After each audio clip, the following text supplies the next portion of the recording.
So this is about Howard University and how they have unfortunately unenrolled 502 freshmen into their new class. And so this is obviously like really nasty work.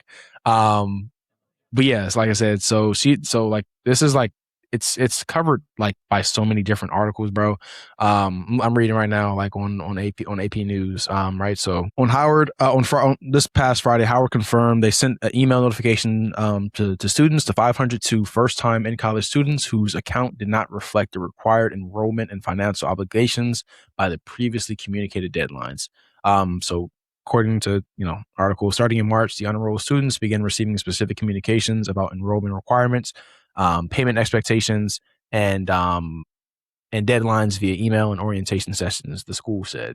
And so they said in an email, the university recognized that timing differences may have occurred when financial aid was reflected and when the charges were finalized. However, said in the email, students who believe that their account did not accurately reflect their financial standing at the deadline should contact the bursar's office. And each case will be reviewed individually to determine whether adjustments or reinstatement are appropriate. That is nasty. I'm not gonna lie. That's kind of nasty, bro. They're reviewed individually. Like, you know, let's just think about this for a second. 502 students that worked hard to get good grades, get good SAT scores, get into the university, dropped all because of what? Were there not other routes? Was there not a way to put people on the Howard University loan plan, a payment plan, some form of remediation other than just immediately being dropped? Not even a deferred. It just dropped unenrolled. Yeah, We gotta I do don't know, better, man. bro. It's nasty because like when you do break down the numbers, that's like 20% or more of the incoming class, bro.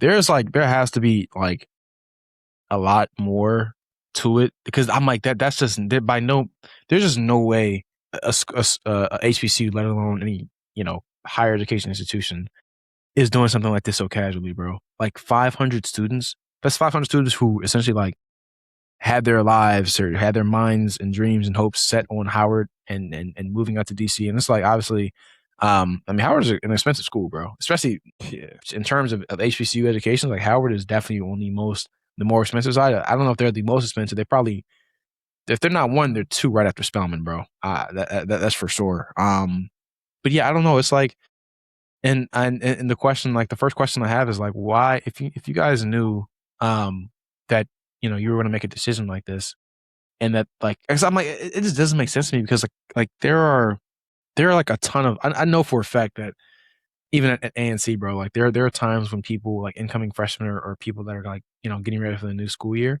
they may not have all their funds in order, or it's like the funds or the scholarships or the grants are on the way, but they're not perfected in your account in in time, I guess, for whatever deadline the school may set. There are other ways to go about it, right? I know that like there are people that like either put holes on classes or on registration. They put there's some type of like blocker they can use, but like completely unenrolling and dropping a student. It's like to think about the timing as well, right? These are incoming freshmen. These aren't just like students who can just transfer. Like these are incoming freshmen. Like I don't even know what that process is like. I know that the intent to enroll date is probably passed for a lot of like institutions around the world.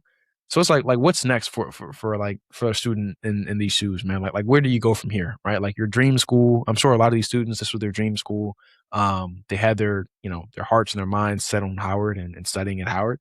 And it's like all that just get stripped away from you over an email, bro. I'm not gonna lie, I'd be tight, Yeah. especially if I'm their parents, bro. Like you probably have spent an insane amount of money like getting travel arrangements. Think about all the flights people have gotten, the hotels people have gotten, like rental, like Jeez. all the money that goes into moving a child into a college, dorm or to a college living space. All this is going out the window, bro. So it's like I think this should also kind of like not to. I really hate these type of. I don't want to say I hate these type of conversations, but it's like it's really unfortunate because it's like it sucks to have these type of conversations. But it's like at the end of the day, like I hope, like I'm not gonna lie, if I'm a high school student and my dream school is Howard, this Do better. this should be like this is a wake up call. Like I'm like, yo, like I'm not trying to make less people go to HBCUs. Like great HBCUs are always going. I'm always going to tell someone to go to HBCU, bro. But it's like this would be a wake up call, bro. This is not normal, or like there has to be something deeper with this when it comes to the financials, when it comes to like how the administration is funneling money. Because if we're being real, Howard gets money, bro. Like all the brand deals and sponsorships and the crazy endowment that they have, Howard gets money, bro. So we're not going to act like they are just dying over there, bro. There has to be something deeper than that to cut 500 students over email, bro. That's Yeah, I can't really wrap my head around.